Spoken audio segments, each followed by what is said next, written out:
Job. Job, chapter 1. Many years ago, a man named Job lived in the land of Uz. He was a truly good person who respected God and refused to do evil. Job had 7 sons and 3 daughters. He owned 7,000 sheep, 3,000 camels, 500 pair of oxen, 500 donkeys, and a large number of servants. He was the richest person in the East.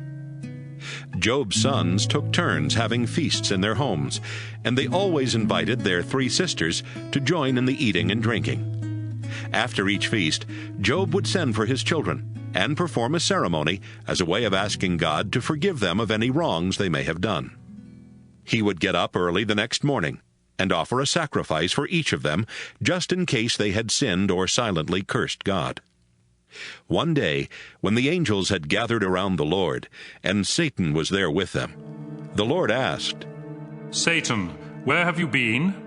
Satan replied, "I have been going all over the earth."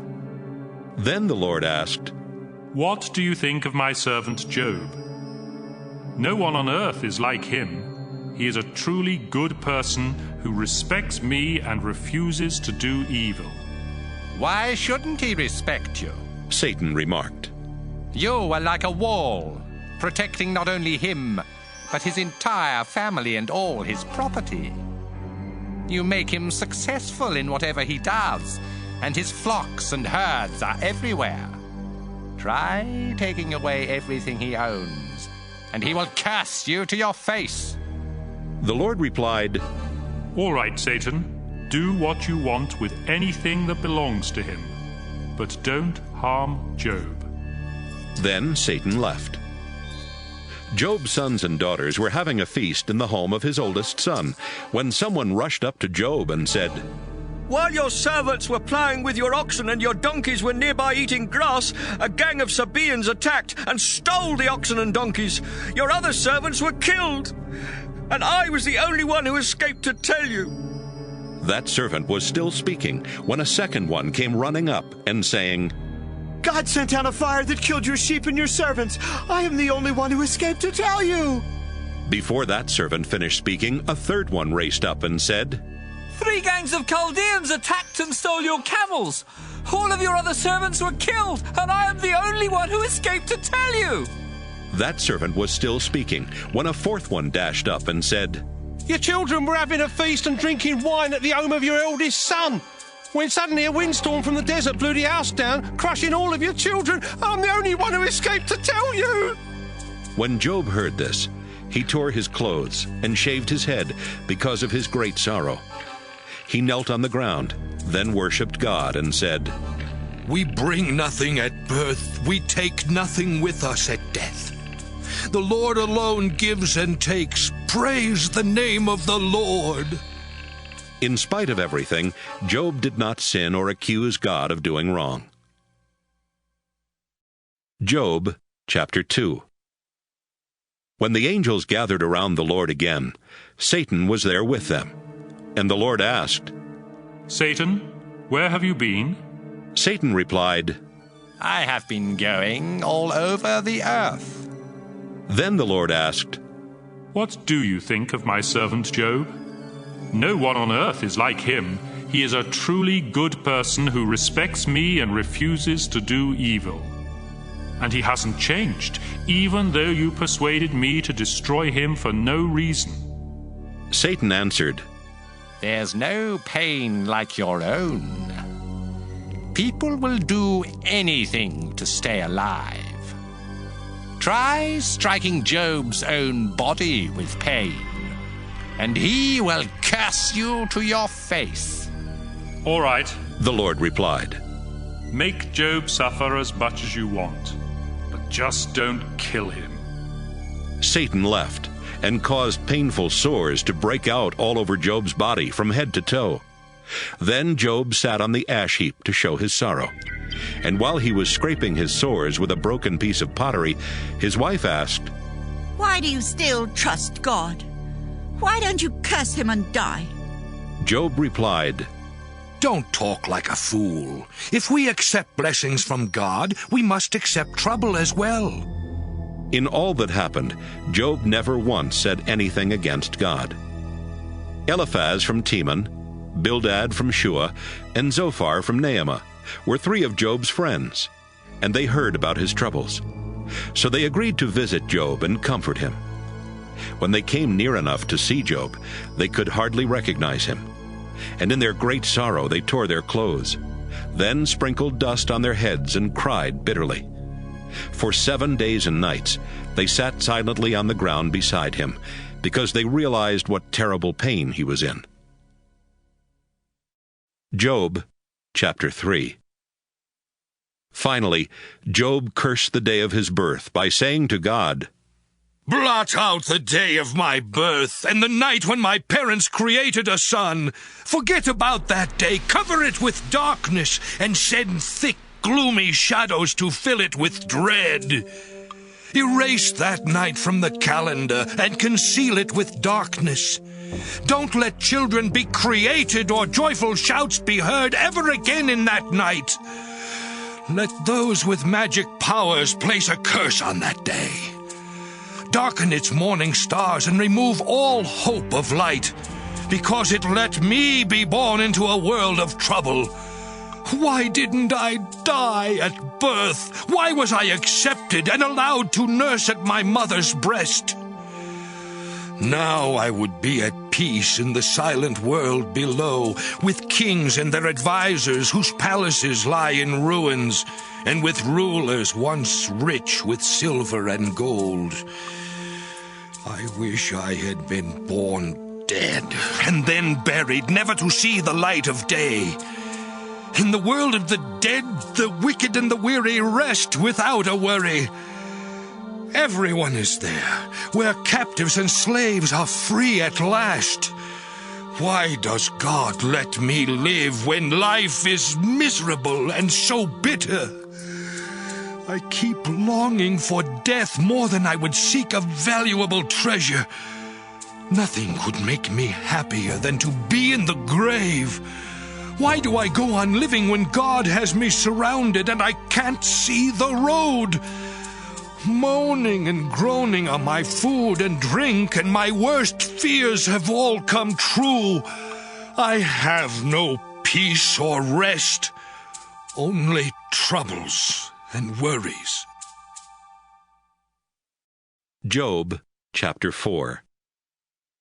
Eliphaz from Teman said, "Please be patient and listen to what I have to say. Remember how your words have guided and encouraged many in need. But now you feel discouraged when struck by trouble. You respect God and live right, so don't lose hope. No truly innocent person has ever died young. In my experience, only those who plant seeds of evil harvest trouble. And then they are swept away by the angry breath of God. They may roar and growl like powerful lions, but when God breaks their teeth, they starve, and their children are scattered. A secret was told to me in a faint whisper. I was overcome by sleep, but disturbed by dreams. I trembled with fear, and my hair stood on end as a wind blew past my face. It stopped and stood still. Then a form appeared, a shapeless form, and from the silence I heard a voice say, "No humans are innocent in the eyes of God, their Creator. He finds fault with his servants and even with his angels. Humans are formed from clay and are fragile as moths. So what chance do you have? Born after daybreak, you die before nightfall and disappear forever. Your tent pegs are pulled up, and you leave this life having gained no wisdom." Job chapter 5. Job, call out for help. and see if an angel comes. Envy and jealousy will kill a stupid fool. I have seen fools take root, but God sends a curse, suddenly uprooting them, and leaving their children helpless in court. Then hungry and greedy people gobble down their crops and grab up their wealth. Our suffering isn't caused by the failure of crops. It's all part of life, like sparks shooting skyward. Job, if I were you, I would ask God for help. His miracles are marvelous, more than we can count. God sends showers on earth and waters the fields. He protects the sorrowful and lifts up those who have been disgraced. God swiftly traps the wicked in their own evil schemes, and their wisdom fails. Darkness is their only companion, hiding their path at noon. God rescues the needy from the words of the wicked and the fist of the mighty. The poor are filled with hope, and injustice is silenced. Consider yourself fortunate if God, all-powerful, chooses to correct you. He may cause injury and pain, but he will bandage and heal your cuts and bruises. God will protect you from harm, no matter how often trouble may strike. In times of war and famine, God will keep you safe. You will be sheltered without fear of hurtful words or any other weapon. You will laugh at the threat of destruction and famine. And you won't be afraid of wild animals. They will no longer be fierce. And your rocky fields will become friendly. Your home will be secure, and your sheep will be safe. You will have more descendants than there are blades of grass on the face of the earth. You will live a long life, and your body will be strong until the day you die. Our experience has proven these things to be true. So listen and learn. Job, chapter 6. Job said, "It's impossible to weigh my misery and grief. They outweigh the sand along the beach, and that's why I have spoken without thinking first. The fearsome arrows of God all-powerful have filled my soul with their poison. Do oxen and wild donkeys cry out in distress unless they are hungry? What is food without salt? What is more tasteless than the white of an egg? That's how my food tastes, and my appetite is gone. How I wish that God would answer my prayer and do away with me. Then I would be comforted, knowing that in all of my pain I have never disobeyed God. Why should I patiently hope when my strength is gone? I am not strong as stone or bronze, and I have finally reached the end of my rope. My friends, I am desperate, and you should help me, even if I no longer respect God all-powerful. But you are treacherous as streams that swell with melting snow, then suddenly disappear in the summer heat. I am like a caravan lost in the desert while searching for water. Caravans from Tema and Sheba thought they would find water, but they were disappointed just as I am with you. Only one look at my suffering and you run away scared. Have I ever asked any of you to give me a gift or to purchase my freedom from brutal enemies? What have I done wrong? Show me and I will keep quiet. The truth is always painful, but your arguments prove nothing. Here I am, desperate, and you consider my words as worthless as wind. Why, you would sell an orphan or your own neighbor. Look me straight in the eye. I won't lie to you. Stop accusing me falsely. My reputation is at stake. I know right from wrong, and I am not telling lies. Job, chapter 7. Why is life so hard? Why do we suffer? We are slaves in search of shade. We are laborers longing for our wages. God has made my days drag on and my nights miserable. I pray for night to end, but it stretches out while I toss and turn. My parched skin is covered with worms, dirt and sores, and my days are running out quicker than the thread of a fast-moving needle. I beg you, God, don't forget. My life is just a breath, and trouble lies ahead. I will vanish from sight, and no one, including you, will ever see me again. I will disappear in the grave or vanish from sight like a passing cloud. Never will I return home. Soon I will be forgotten. And so I cry out to you in agony and distress. Am I the sea or a sea monster? Is that why you imprison me? I go to bed hoping for rest, but you torture me with terrible dreams. I'd rather choke to death than live in this body. Leave me alone and let me die. My life has no meaning. What makes you so concerned about us humans? Why do you test us from sunrise to sunset? Won't you look away just long enough for me to swallow? Why do you watch us so closely? What's it to you if I sin? Why am I your target and such a heavy burden? Why do you refuse to forgive? Soon you won't find me because I'll be dead. Job, chapter 8. Bildad from Shua said, How long will you talk and keep saying nothing? Does God all-powerful stand in the way of justice? He made your children pay for their sins.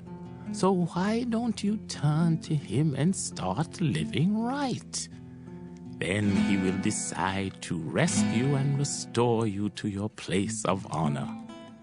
Your future will be brighter by far than your past. Our ancestors were wise, so learn from them. Our own time has been short, like a fading shadow, and we know very little. But they will instruct you with great understanding. Papyrus reeds grow healthy only in a swamp, and if the water dries up, they die sooner than grass. Such is the hopeless future of all who turn from God and trust in something as frail as a spider's web. They take hold and fall because it's so flimsy. Sinful people are like plants with spreading roots and plenty of sun and water. They wrap their roots tightly around rocks, but once they are pulled up, they have no more place. Their life slips away, and other plants grow there. We know God doesn't reject an innocent person or help a sinner, and so he will make you happy and give you something to smile about. But your evil enemies will be put to shame and disappear forever. Job, chapter 9. Job said, What you say is true. No human is innocent in the sight of God. Not once in 1,000 times could we win our case if we took him to court. God is wise and powerful. Who could possibly oppose him and win? When God becomes angry, he can move mountains before they even know it. God can shake the earth loose from its foundations or command the sun and stars to hold back their light.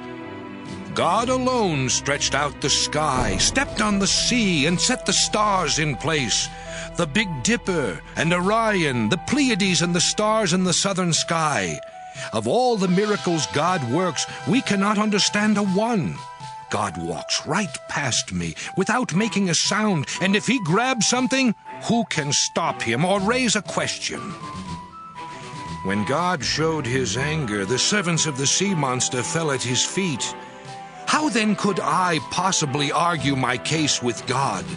Even though I am innocent, I can only beg for mercy. And if God came into court when I called him, he would not hear my case. He would strike me with a storm and increase my injuries for no reason at all. Before I could get my breath, my miseries would multiply. God is much stronger than I am, and who would call me into court to give me justice? Even if I were innocent, God would prove me wrong. I am not guilty, but I no longer care what happens to me. What difference does it make? God destroys the innocent along with the guilty. When a good person dies a sudden death, God sits back and laughs. And who else but God blindfolds the judges, then lets the wicked take over the earth? My life is speeding by without a hope of happiness. Each day passes swifter than a sailing ship or an eagle swooping down.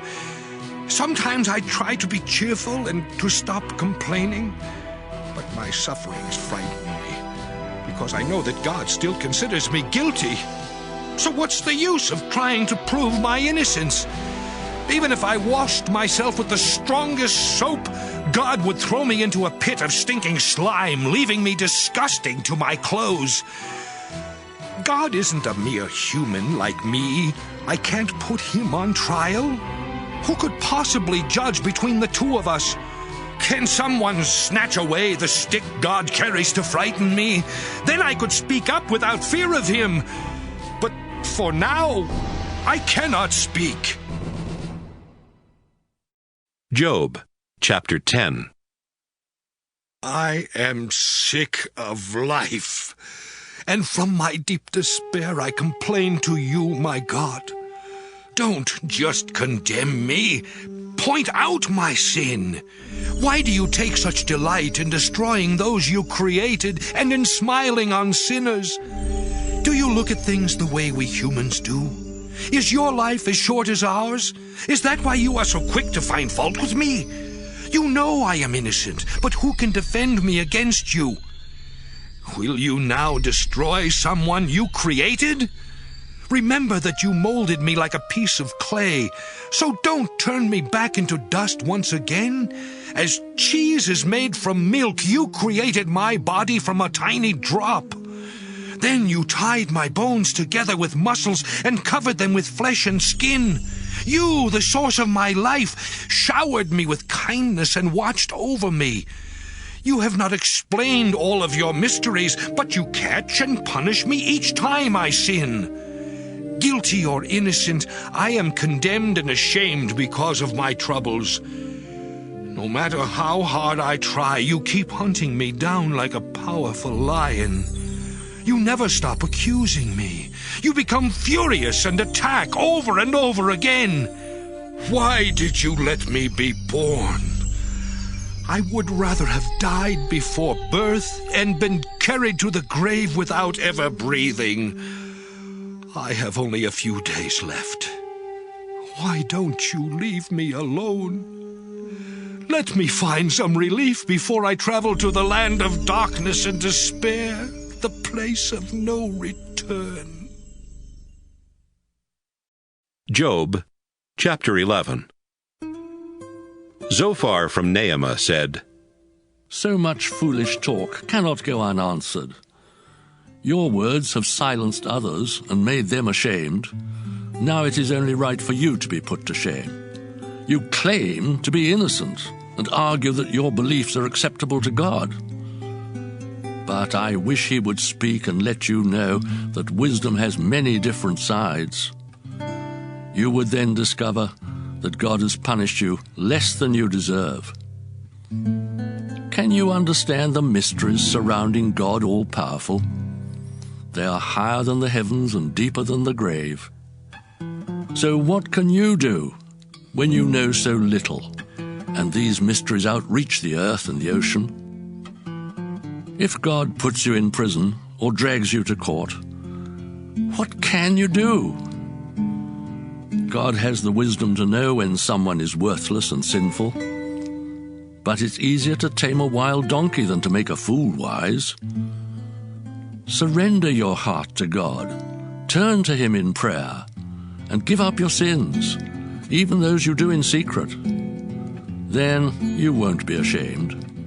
You will be confident and fearless. Your troubles will go away like water beneath a bridge, and your darkest night will be brighter than noon. You will rest safe and secure, filled with hope and emptied of worry. You will sleep without fear and be greatly respected. But those who are evil will go blind and lose their way. Their only escape is death. Job, chapter 12. Job said to his friends, You think you are so great, with all the answers. But I know as much as you do, and so does everyone else. I have always lived right, and God answered my prayers. Now friends make fun of me. It's easy to condemn those who are suffering when you have no troubles. Robbers and other godless people live safely at home and say, God is in our hands. If you want to learn, then go and ask the wild animals and the birds, the flowers and the fish. Any of them can tell you what the Lord has done. Every living creature is in the hands of God. We hear with our ears, taste with our tongues, and gain some wisdom from those who have lived a long time. But God is the real source of wisdom and strength. No one can rebuild what he destroys or release those he has imprisoned. God can hold back the rain or send a flood just as he rules over liars and those they lie to. God destroys counselors, turns judges into fools, and makes slaves of kings. God removes priests and others who have great power. He confuses wise, experienced advisers, puts mighty kings to shame, and takes away their power. God turns darkness to light. He makes nations strong, then shatters their strength. God strikes their rulers senseless, then leaves them to roam through barren deserts, lost in the dark, staggering like someone drunk. Job, chapter 13. I know and understand every bit of this. None of you are smarter than I am. There's nothing you know that I don't. But I prefer to argue my case with God all-powerful. You are merely useless doctors who treat me with lies. The wisest thing you can do is to keep quiet and listen to my argument. Are you telling lies for God and not telling the whole truth when you argue his case?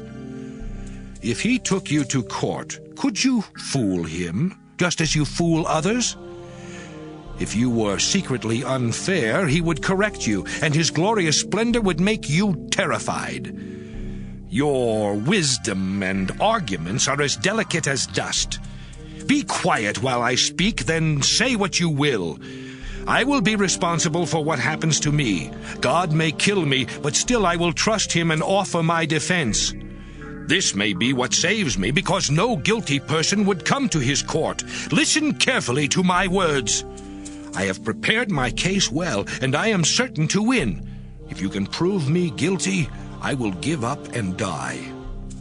I ask only two things of you, my God, and I will no longer hide from you. Stop punishing and terrifying me. Then speak, and I will reply, or else let me speak, and you reply. Please point out my sins so I will know them. Why have you turned your back and count me your enemy? Do you really enjoy frightening a fallen leaf? Why do you accuse me of horrible crimes and make me pay for sins I did in my youth? You have tied my feet down and keep me surrounded. I am rotting away like cloth eaten by worms. Job, chapter 14. Life is short and sorrowful for every living soul.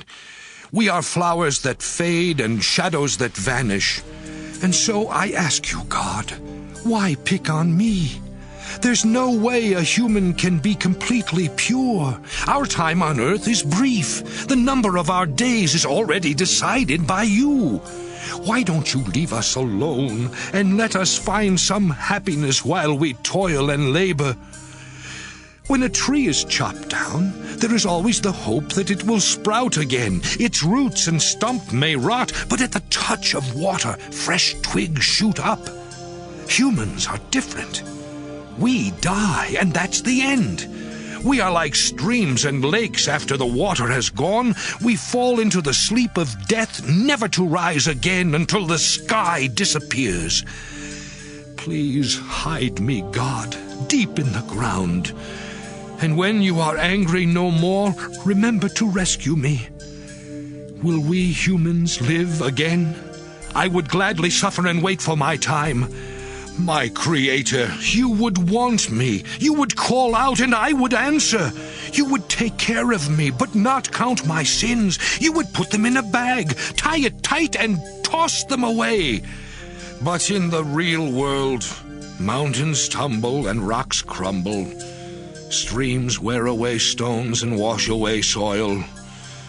And you destroy our hopes.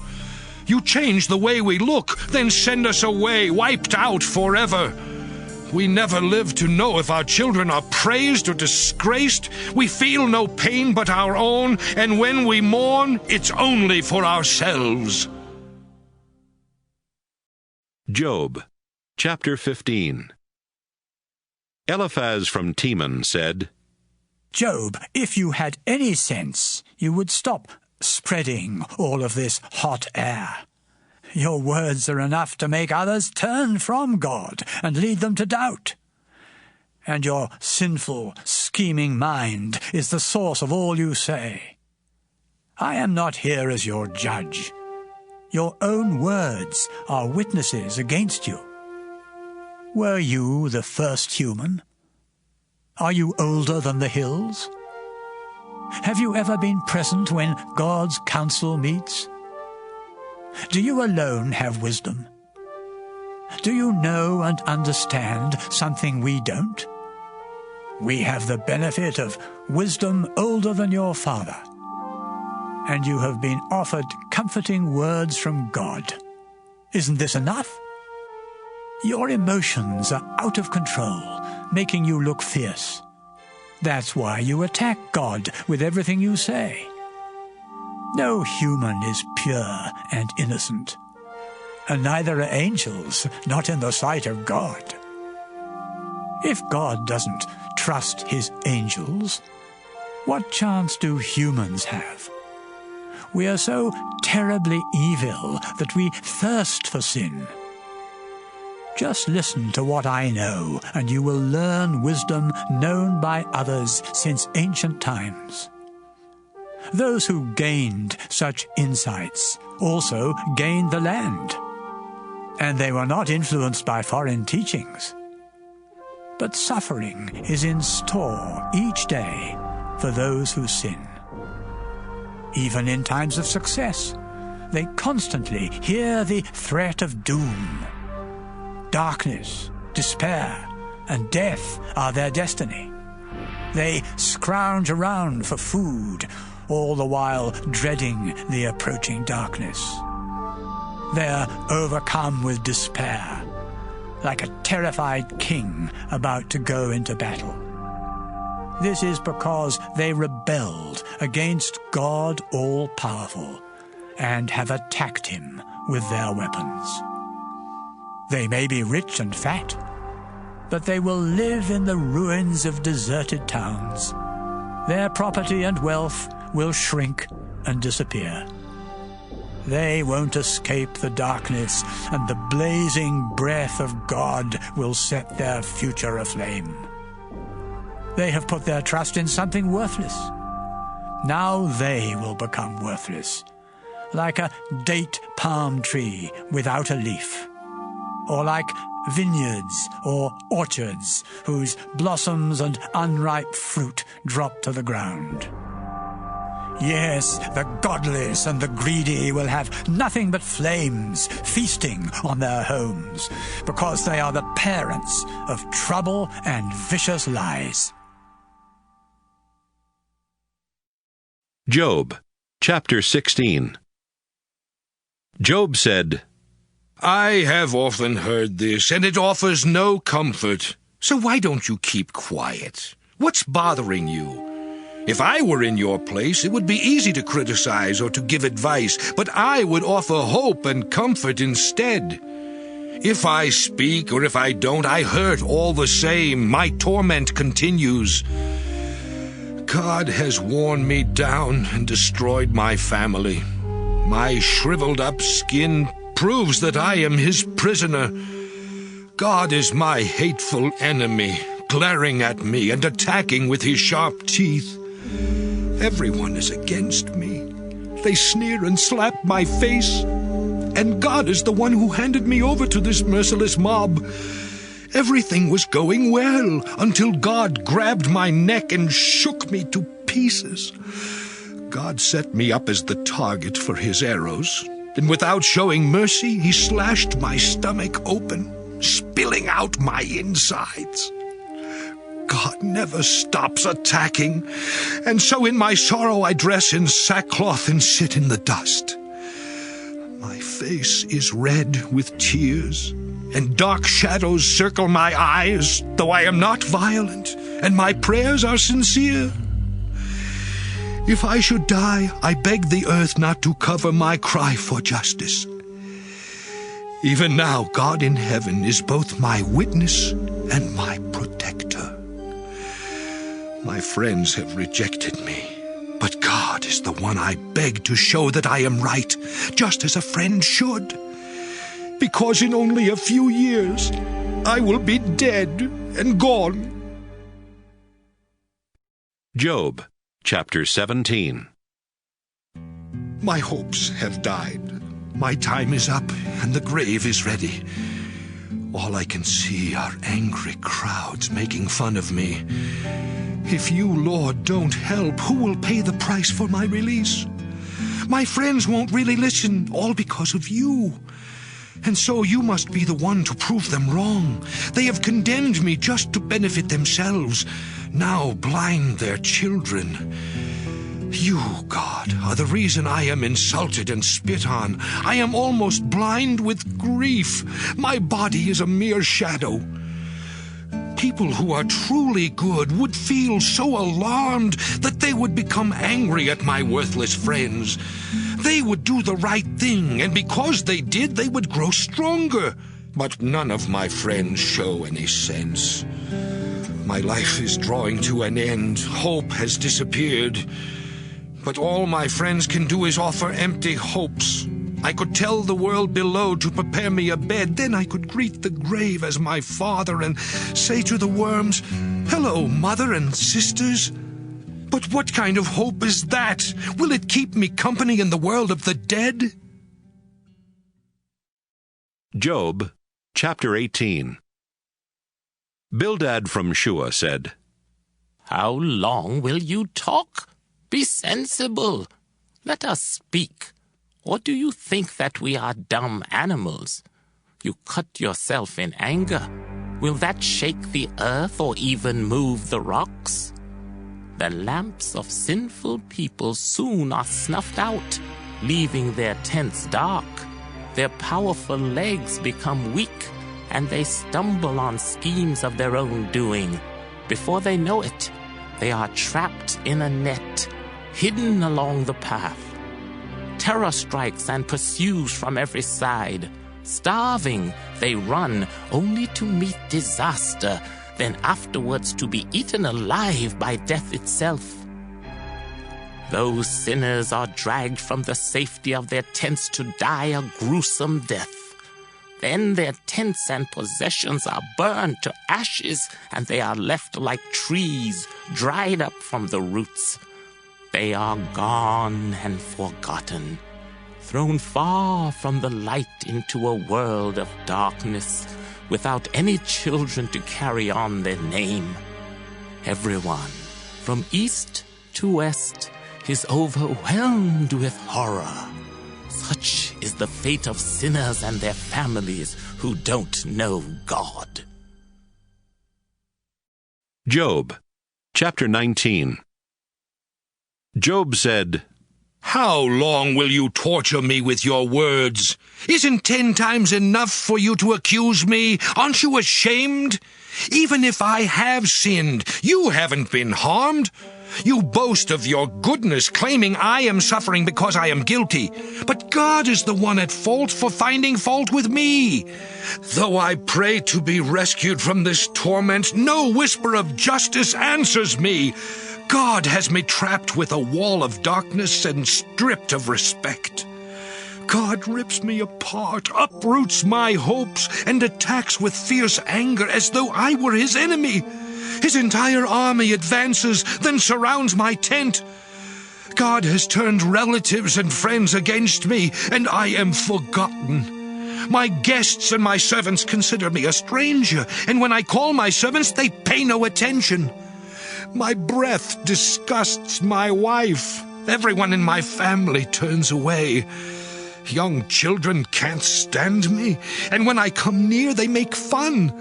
My best friends and loved ones have turned from me. I am skin and bones, just barely alive. My friends, I beg you for pity.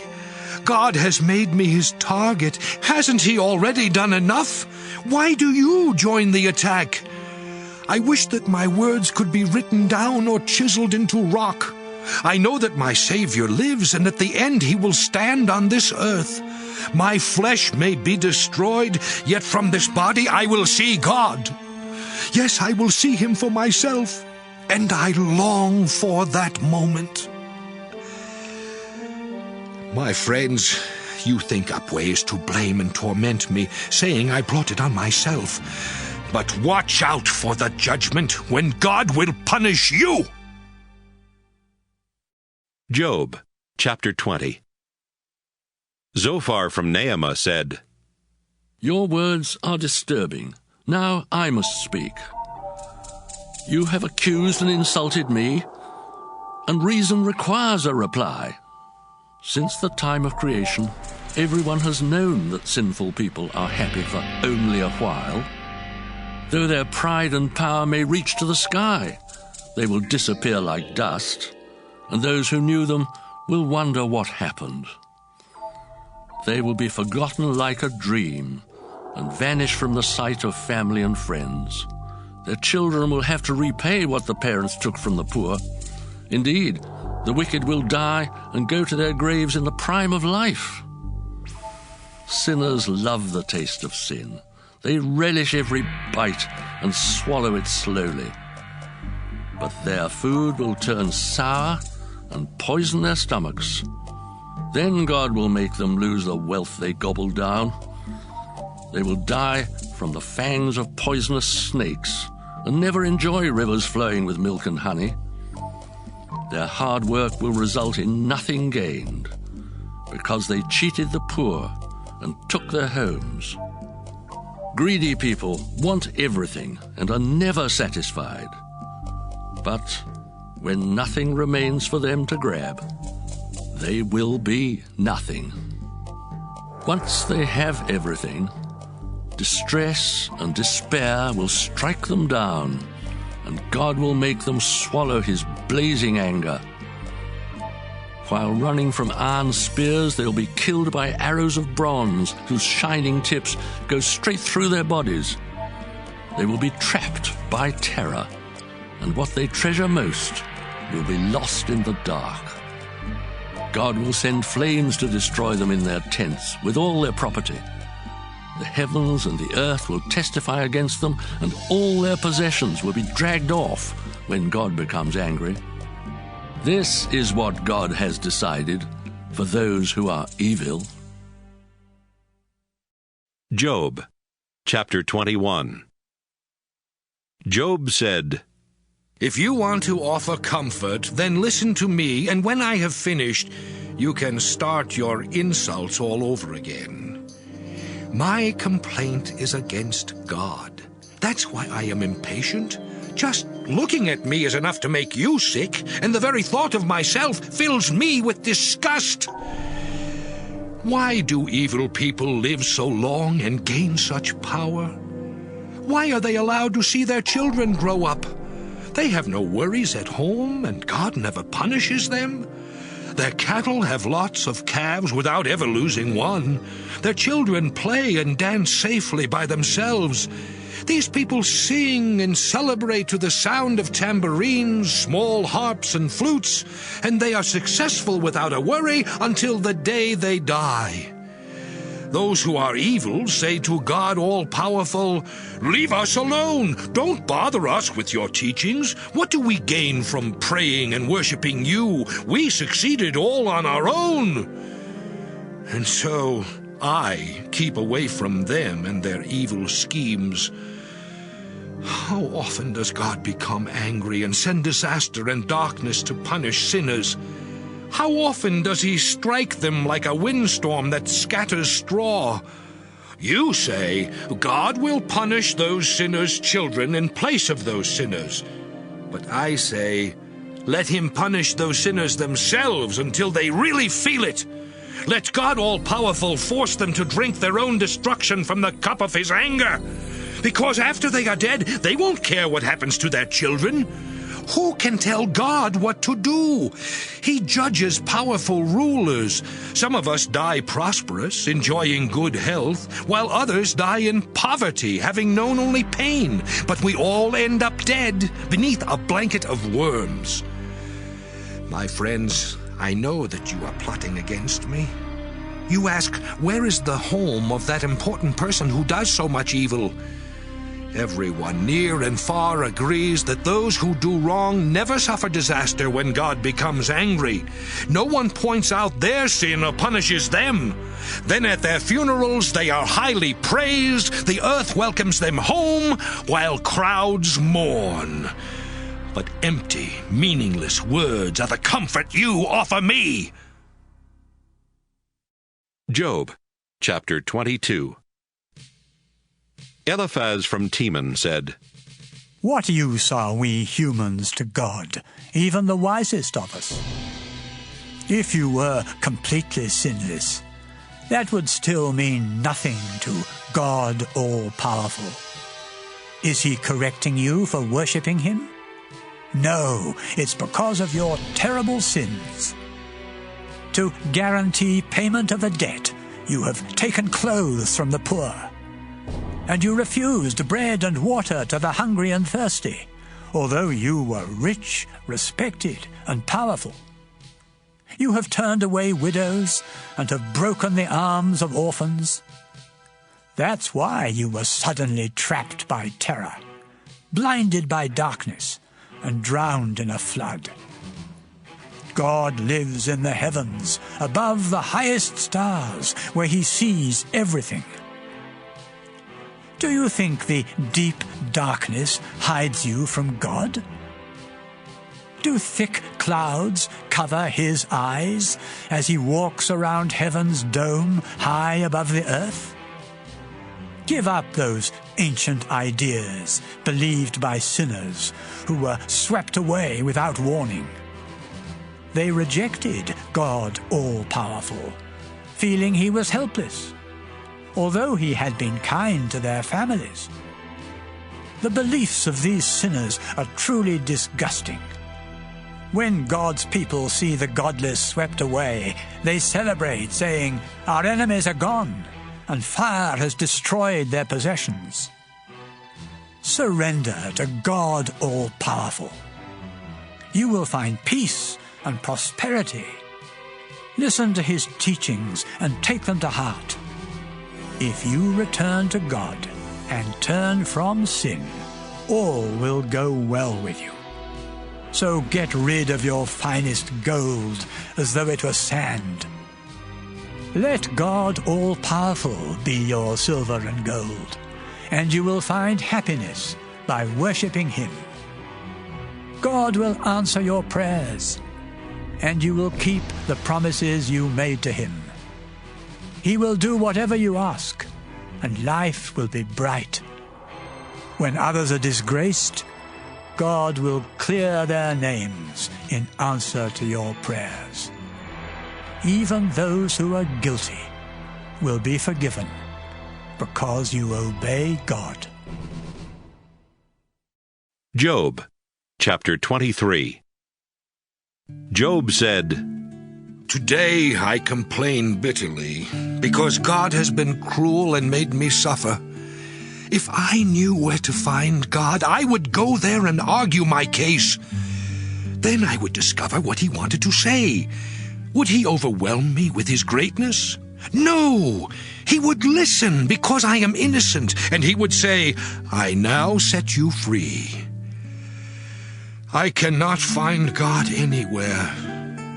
In front or back of me, to my left or my right, God is always at work, though I never see him. But he knows what I am doing, and when he tests me, I will be pure as gold. I have never refused to follow any of his commands, and I have always treasured his teachings. But he alone is God, and who can oppose him? God does as he pleases, and he will do exactly what he intends with me. Merely the thought of God all-powerful makes me tremble with fear. God has covered me with darkness, but I refuse to be silent. Job, chapter 24. Why doesn't God set a time for court?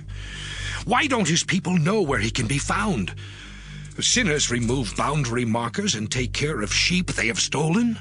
They cheat orphans and widows by taking their donkeys and oxen.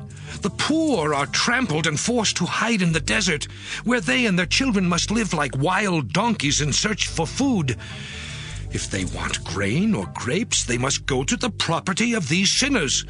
They sleep naked in the cold because they have no cover, and during a storm their only shelters are caves among the rocky cliffs. Children whose fathers have died are taken from their mothers as payment for a debt. Then they are forced to work naked in the grain fields because they have no clothes, and they go hungry. They crush olives to make oil and grapes to make wine, but still they go thirsty. And along the city streets, the wounded and dying cry out, yet God does nothing. Some rebel and refuse to follow the light. Soon after sunset, they murder the poor and the needy, and at night they steal. Others wait for the dark, thinking they won't be seen if they sleep with the wife or husband of someone else. Robbers hide during the day, then break in after dark because they reject the light.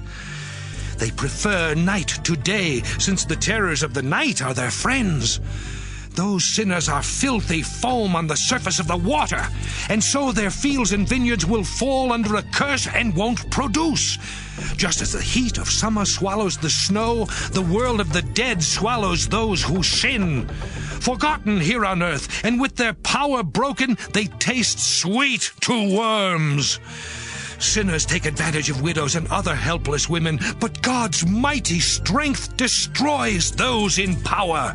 Even if they seem successful, they are doomed to fail. God may let them feel secure, but they are never out of his sight.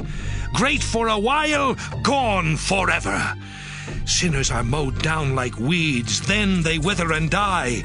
If I haven't spoken the truth, then prove me wrong. Job, chapter 25. Bildad from Shua said, God is the one to fear, because God is in control and rules the heavens. Who can count his army of stars? Isn't God the source of light? How can anyone be innocent in the sight of God? To him, not even the light of the moon and stars can ever be pure. So how can we humans, when we are merely worms? Job, chapter 26. Job said, You have really been helpful to someone weak and weary. You have given great advice and wonderful wisdom to someone truly in need. How can anyone possibly speak with such understanding? Remember the terrible trembling of those in the world of the dead below the mighty ocean. Nothing in that land of death and destruction is hidden from God, who hung the northern sky and suspended the earth on empty space. God stores water in clouds, but they don't burst, and he wraps them around the face of the moon. On the surface of the ocean, God has drawn a boundary line between light and darkness. and columns supporting the sky tremble at his command. By his power and wisdom, God conquered the force of the mighty ocean. The heavens became bright when he breathed, and the escaping sea monster died at the hands of God. These things are merely a whisper of God's power at work. How little we would understand if this whisper ever turned into thunder. Job, chapter 27. Job said, I am desperate because God all-powerful refuses to do what is right. As surely as God lives, and while he gives me breath, I will tell only the truth. Until the day I die, I will refuse to do wrong by saying you are right, because each day my conscience agrees that I am innocent. I pray that my enemies will suffer no less than the wicked. Such people are hopeless, and God all-powerful will cut them down without listening when they beg for mercy. And that is what God should do, because they don't like him or ever pray. Now I will explain in detail what God all-powerful does. All of you have seen these things for yourselves, so you have no excuse. Here is how God all-powerful treats those who are wicked and brutal. They may have many children, but most of them will go hungry or suffer a violent death. Others will die of disease, and their widows won't be able to weep. The wicked may collect riches and clothes in abundance as easily as clay, but God's people will wear clothes taken from them and divide up their riches. No homes built by the wicked will outlast a cocoon or a shack. Those sinners may go to bed rich, but they will wake up poor. Terror will strike at night like a flood or a storm. Then a scorching wind will sweep them away without showing mercy as they try to escape. At last, the wind will celebrate because they are gone. Job, chapter 28. Gold and silver are mined, then purified. The same is done with iron and copper. Miners carry lanterns deep into the darkness to search for these metals. They dig tunnels in distant, unknown places where they dangle by ropes. Far beneath the grain fields, fires are built to break loose those rocks that have jewels or gold. Miners go to places unseen by the eyes of hawks. They walk on soil unknown to the proudest lions. With their own hands, they remove sharp rocks and uproot mountains. They dig through the rocks in search of jewels and precious metals. They also uncover the sources of rivers and discover secret places. But where is wisdom found? No human knows the way, nor can it be discovered in the deepest sea. It is worth much more than silver or pure gold or precious stones. Nothing is its equal, not gold or costly glass. Wisdom is worth much more than coral, jasper, or rubies. All the topaz of Ethiopia and the finest gold cannot compare with it. Where then is wisdom? It is hidden from human eyes and even from birds. Death and destruction have merely heard rumors about where it is found. God is the only one who knows the way to wisdom because he sees everything beneath the heavens. When God divided out the wind and the water, and when he decided the path for rain and lightning, he also determined the truth and defined wisdom. God told us, wisdom means that you respect me, the Lord, and turn from sin. Job, chapter 29. Job said, I long for the past, when God took care of me, and the light from his lamp showed me the way through the dark. I was in the prime of life. God all-powerful was my closest friend, and all of my children were nearby. My herds gave enough milk to bathe my feet, and from my olive harvest flowed rivers of oil. When I sat down at the meeting of the city council, the young leaders stepped aside, while the older ones stood and remained silent. Everyone was pleased with what I said and did. When poor people or orphans cried out for help, I came to their rescue, and I was highly praised for my generosity to widows and others in poverty. Kindness and justice were my coat and hat. I was good to the blind and to the lame. I was a father to the needy, and I defended them in court, even if they were strangers. When criminals attacked, I broke their teeth and set their victims free. I felt certain that I would live a long and happy life, then die in my own bed. In those days, I was strong like a tree with deep roots and with plenty of water, or like an archer's new bow. Everyone listened in silence to my welcome advice, and when I finished speaking, nothing needed to be said. My words were eagerly accepted like the showers of spring, and the smile on my face renewed everyone's hopes. My advice was followed as though I were a king leading my troops, or someone comforting those in sorrow. Job chapter 30.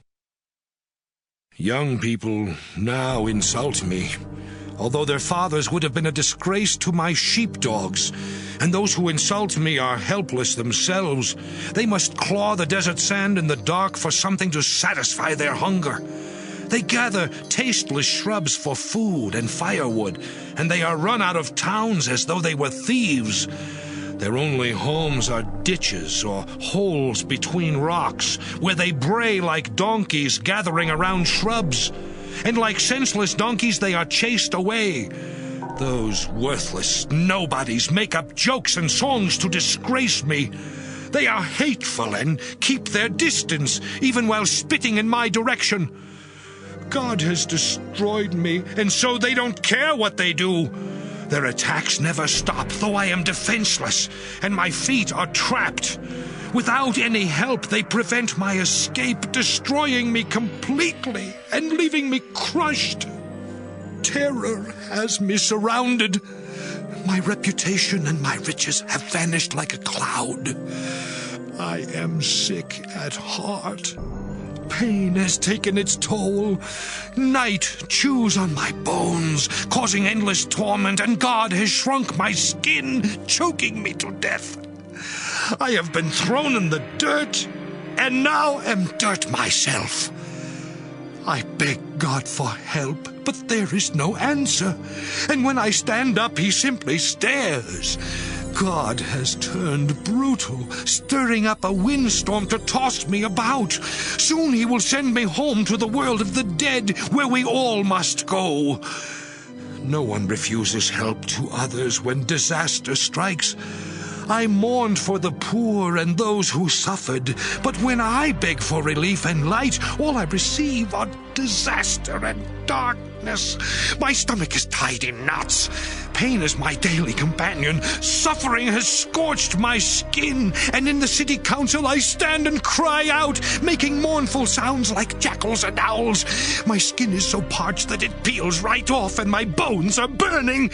My only songs are sorrow and sadness. Job chapter 31. I promised myself never to stare with desire at a young woman. God all-powerful punishes men who do that. In fact, God sends disaster on all who sin, and he keeps a close watch on everything I do. I am not dishonest or deceitful, and I beg God to prove my innocence. If I have disobeyed him, or even wanted to, then others can eat my harvest and uproot my crops. If I have desired someone's wife and chased after her, then let some stranger steal my wife from me. If I took someone's wife, it would be a horrible crime, sending me to destruction and my crops to the flames. When my servants complained against me, I was fair to them. Otherwise, what answer would I give to God when he judges me? After all, God is the one who gave life to each of us before we were born. I have never cheated widows or others in need, and I have always shared my food with orphans. Since the time I was young, I have cared for orphans and helped widows. I provided clothes for the poor, and I was praised for supplying woolen garments to keep them warm. If I have ever raised my arm to threaten an orphan when the power was mine, I hope that arm will fall from its socket. I could not have been abusive. I was terrified at the thought that God might punish me. I have never trusted the power of wealth or taken pride in owning many possessions. I have never openly or secretly worshipped the sun or moon.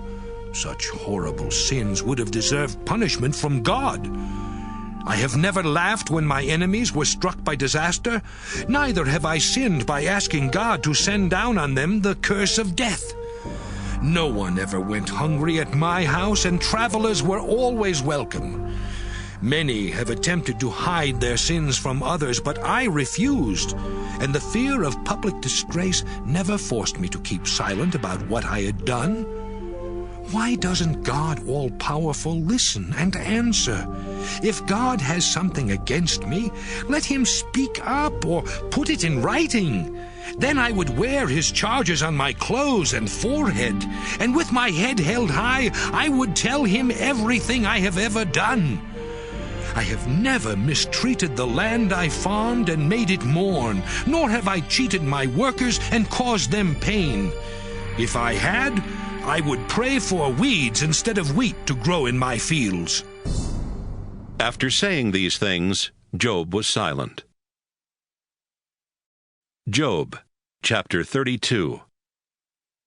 Finally, these three men stopped arguing with Job, because he refused to admit that he was guilty. Elihu from Buz was there, and he had become upset with Job for blaming God instead of himself. He was also angry with Job's three friends for not being able to prove that Job was wrong. Elihu was younger than these three, and he let them speak first. But he became irritated when they could not answer Job, and he said to them, I am much younger than you, so I have shown respect by keeping silent. I once believed age was the source of wisdom. Now I truly realize wisdom comes from God. Age is no guarantee of wisdom and understanding. That's why I ask you to listen to me. I eagerly listened to each of your arguments, but not one of you proved Job to be wrong. You shouldn't say, we know what's right, let God punish him. Job hasn't spoken against me, and so I won't answer him with your arguments. All of you are shocked. You don't know what to say. But am I to remain silent just because you have stopped speaking? No, I will give my opinion, because I have so much to say that I can't keep quiet. I am like a swollen wineskin, and I will burst if I don't speak. I don't know how to be unfair or to flatter anyone. If I did, my Creator would quickly destroy me. Job, chapter 33. Job, listen to me. Pay close attention. Everything I will say is true and sincere, just as surely as the Spirit of God, all-powerful, gave me the breath of life. Now line up your arguments and prepare to face me. We each were made from clay, and God has no favourites, so don't be afraid of me or what I might do. I have heard you argue that you are innocent, guilty of nothing. You claim that God has made you his enemy, that he has bound your feet and blocked your path. But Job, you're wrong. God is greater than any human. So why do you challenge God to answer you? God speaks in different ways, and we don't always recognize his voice. Sometimes, in the night, he uses terrifying dreams to give us warnings. God does this to make us turn from sin and pride, and to protect us from being swept away to the world of the dead. Sometimes we are punished with a serious illness and aching joints. Merely the thought of our favorite food makes our stomachs sick, and we become so skinny that our bones stick out. We feel death and the grave taking us in their grip. One of 1,000 angels then comes to our rescue by saying we are innocent. The angel shows kindness, commanding death to release us, because the price was paid. Our health is restored, we feel young again, and we ask God to accept us.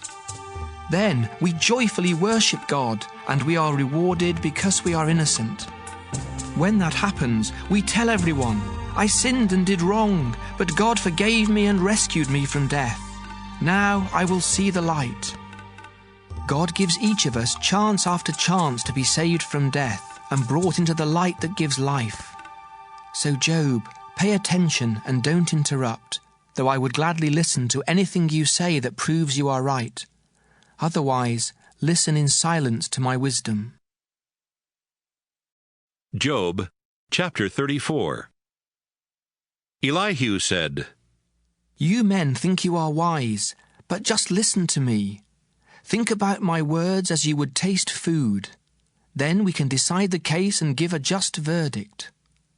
Job claims that he is innocent and God is guilty of mistreating him.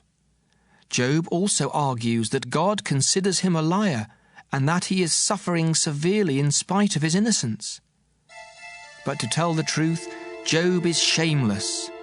He spends his time with sinners because he has said it doesn't pay to please God. If any of you are smart, you will listen and learn that God all-powerful does what is right. God always treats everyone the way they deserve, and he is never unfair.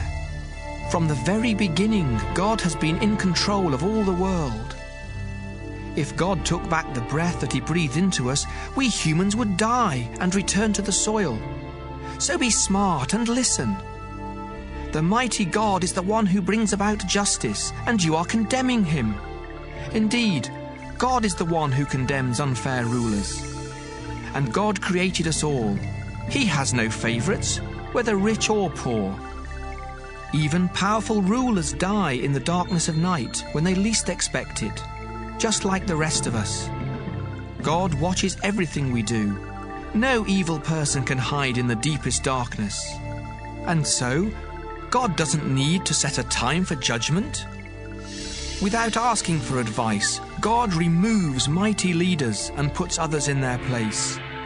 He knows what they're like, and he wipes them out in the middle of the night. And while others look on, he punishes them because they were evil and refused to obey him. The persons they mistreated had prayed for help until God answered their prayers.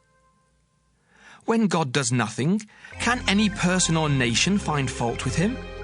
But still, he punishes rulers who abuse their people. Job, you should tell God that you are guilty and promise to do better. Then ask him to point out what you did wrong so you won't do it again. Do you make the rules or does God? You have to decide. I can't do it for you. Now make up your mind. Job, anyone with good sense can easily see that you are speaking nonsense and lack good judgment. So I pray for you to suffer as much as possible for talking like a sinner. You have rebelled against God time after time, and have even insulted us. Job, chapter 35. Elihu said, Job, are you really innocent in the sight of God? Don't you honestly believe it pays to obey him? I will give the answers to you and your friends. Look up to the heavens and think. Do your sins hurt God? Is any good you may have done at all helpful to him? The evil or good you do only affects other humans. In times of trouble, everyone begs the mighty God to have mercy. But after their Creator helps them through hard times, they forget about him, though he makes us wiser than animals or birds. God won't listen to the prayers of proud and evil people. If God all-powerful refuses to answer their empty prayers, he will surely deny your impatient request to face him in court. Job, you were wrong to say God doesn't punish sin. Everything you have said adds up to nonsense. Job, chapter 36. Elihu said, Be patient a while longer. I have something else to say in God's defense. God always does right, and this knowledge comes straight from God. you can rest assured that what I say is true. Although God is mighty, he cares about everyone and makes fair decisions. The wicked are cut down, and those who are wronged receive justice. God watches over good people and places them in positions of power and honor forever. But when people are prisoners of suffering and pain, God points out their sin and their pride. Then he warns them to turn back to him. And if they obey, they will be successful and happy from then on. But if they foolishly refuse, they will be rewarded with a violent death. Godless people are too angry to ask God for help when he punishes them. So they die young in shameful disgrace. Hard times and trouble are God's way of getting our attention. And at this very moment, God deeply desires to lead you from trouble and to spread your table with your favorite food. Now that the judgment for your sins has fallen upon you, don't let your anger and the pain you endured make you sneer at God. Your reputation and riches cannot protect you from distress, nor can you find safety in the dark world below. Be on guard. Don't turn to evil as a way of escape. God's power is unlimited. He needs no teachers to guide or correct him. Others have praised God for what he has done, so join with them. From down here on earth, everyone has looked up and seen how great God is. God is more than we imagine. No one can count the years he has lived. God gathers moisture into the clouds and supplies us with rain. Who can understand how God scatters the clouds and speaks from his home in the thunderstorm? And when God sends lightning, it can be seen at the bottom of the sea. By producing such rainstorms, God rules the world and provides us with food. Each flash of lightning is one of his arrows striking its target, and the thunder tells of his anger against sin. Job chapter 37. I am frightened and tremble all over when I hear the roaring voice of God in the thunder, and when I see his lightning flash across the sky. God's majestic voice thunders his commands, creating miracles too marvelous for us to understand. Snow and heavy rainstorms make us stop and think about God's power, and they force animals to seek shelter. The windstorms of winter strike, and the breath of God freezes streams and rivers. Rain clouds filled with lightning appear at God's command, travelling across the sky to release their cargo, sometimes as punishment for sin, sometimes as kindness. Job, consider carefully the many wonders of God. Can you explain why lightning flashes at the orders of God who knows all things? Or how he hangs the clouds in empty space? You almost melt in the heat of fierce desert winds when the sky is like brass. God can spread out the clouds to get relief from the heat, but can you? Tell us what to say to God. Our minds are in the dark and we don't know how to argue our case.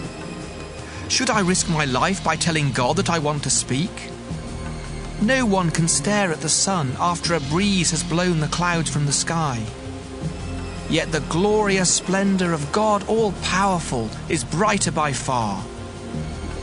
God cannot be seen, but his power is great, and he is always fair. And so we humans fear God, because he shows no respect for those who are proud and think they know so much. Job chapter 38. From out of a storm, the Lord said to Job, "Why do you talk so much when you know so little? Now get ready to face me. Can you answer the questions I ask? How did I lay the foundation for the earth? Were you there? Doubtless you know who decided its length and width. What supports the foundation? Who placed the cornerstone while morning stars sang and angels rejoiced? When the ocean was born, I set its boundaries and wrapped it in blankets of thickest fog. Then I built a wall around it, locked the gates, and said, 'Your powerful waves stop here. They can go no further.' Did you ever tell the sun to rise? And did it obey? Did it take hold of the earth and shake out the wicked like dust from a rug? Early dawn outlines the hills like stitches on clothing or sketches on clay. But its light is too much for those who are evil, and their power is broken. Job, have you ever walked on the ocean floor? Have you seen the gate to the world of the dead? And how large is the earth? Tell me if you know. Where is the home of light, and where does darkness live? Can you lead them home? I'm certain you must be able to, since you were already born when I created everything. Have you been to the places where I keep snow and hail until I use them to punish and conquer nations? From where does lightning leap or the east wind blow? Who carves out a path for thunderstorms? Who sends torrents of rain on empty deserts where no one lives? Rain that changes barren land to meadows green with grass. Who is the father of the dew and of the rain?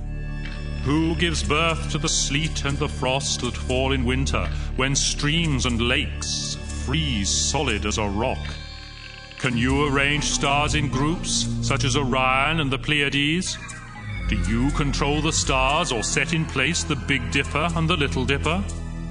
Do you know the laws that govern the heavens, and can you make them rule the earth? Can you order the clouds to send a downpour, or will lightning flash at your command? Did you teach birds to know that rain or floods are on their way? Can you count the clouds or pour out their water on the dry, lumpy soil? When lions are hungry, do you help them hunt? Do you send an animal into their den? And when starving young ravens cry out to me for food, do you satisfy their hunger? Job chapter 39. When do mountain goats and deer give birth? Have you been there when their young are born? How long are they pregnant before they deliver? Soon their young grow strong and then leave to be on their own. Who set wild donkeys free? I alone help them survive in salty desert sand. They stay far from crowded cities and refuse to be tamed. Instead, they roam the hills, searching for pasture land. Would a wild ox agree to live in your barn and labor for you? Could you force him to plow or to drag a heavy log to smooth out the soil? Can you depend on him to use his great strength and do your heavy work? Can you trust him to harvest your grain or take it to your barn from the threshing place? An ostrich proudly flaps her wings, but not because she loves her young. She abandons her eggs and lets the dusty ground keep them warm. And she doesn't seem to worry that the feet of an animal could crush them all. She treats her eggs as though they were not her own, unconcerned that her work might be for nothing. I myself made her foolish and without common sense. But once she starts running, she laughs at a rider on the fastest horse. Did you give horses their strength and the flowing hair along their necks? Did you make them able to jump like grasshoppers or to frighten people with their snorting? Before horses are ridden into battle, they paw at the ground, proud of their strength. Laughing at fear, they rush towards the fighting, while the weapons of their riders rattle and flash in the sun. Unable to stand still, they gallop eagerly into battle when trumpets blast. Stirred by the distant smells and sounds of war, they snort in reply to the trumpet. Did you teach hawks to fly south for the winter? Did you train eagles to build their nests on rocky cliffs where they can look down to spot their next meal? Then their young gather to feast wherever the victim lies. Job chapter 40. I am the Lord all-powerful, but you have argued that I am wrong. Now you must answer me. Job said to the Lord, Who am I to answer you? I did speak once or twice, but never again. Then out of the storm the Lord said to Job, Face me and answer the questions I ask. Are you trying to prove that you are innocent by accusing me of injustice? Do you have a powerful arm and a thundering voice that compare with mine? If so, then surround yourself with glory and majesty. Show your furious anger. Throw down and crush all who are proud and evil. Wrap them in grave clothes and bury them together in the dusty soil. Do this, and I will agree that you have won this argument. I created both you and the hippopotamus. It eats only grass like an ox, but look at the mighty muscles in its body and legs. Its tail is like a cedar tree, and its thighs are thick. The bones in its legs are like bronze or iron. I made it more powerful than any other creature, yet I am stronger still. Undisturbed, it eats grass while the other animals play nearby. It rests in the shade of trees along the riverbank or hides among reeds in the swamp. It remains calm and unafraid, with the Jordan River rushing and splashing in its face. There is no way to capture a hippopotamus, not even by hooking its nose or blinding its eyes. Job chapter 41. Can you catch a sea monster by using a fish hook? Can you tie its mouth shut with a rope? Can it be led around by a ring in its nose or a hook in its jaw? Will it beg for mercy? Will it surrender as a slave for life? Can it be tied by the leg like a pet bird for little girls? Is it ever chopped up and its pieces bargained for in the fish market? Can it be killed with harpoons or spears? Wrestle it just once. That will be the end. Merely a glimpse of this monster makes all courage melt. And if it is too fierce for anyone to attack, who would dare oppose me? I am in command of the world and in debt to no one. What powerful legs, what a stout body this monster possesses. Who could strip off its armor or bring it under control with a harness? Who would try to open its jaws, full of fearsome teeth? Its back is covered with shield after shield, firmly bound and closer together than breath to breath. When this monster sneezes, lightning flashes, and its eyes glow like the dawn. Sparks and fiery flames explode from its mouth, and smoke spews from its nose like steam from a boiling pot, while its blazing breath scorches everything in sight. Its neck is so tremendous that everyone trembles. The weakest parts of its body are harder than iron, and its heart is stone. When this noisy monster appears, even the most powerful turn and run in fear. No sword or spear can harm it, and weapons of bronze or iron are as useless as straw or rotten wood. Rocks thrown from a sling cause it no more harm than husks of grain. This monster fears no arrows. It simply smiles at spears, and striking it with a stick is like slapping it with straw. As it crawls through the mud, its sharp and spiny hide tears the ground apart. And when it swims down deep, the sea starts churning like boiling oil, and it leaves behind a trail of shining white foam. No other creature on earth is so fearless. It is king of all proud creatures, and it looks upon the others as nothing. Job chapter 42. Job said, No one can oppose you, because you have the power to do what you want. You asked why I talk so much when I know so little. I have talked about things that are far beyond my understanding.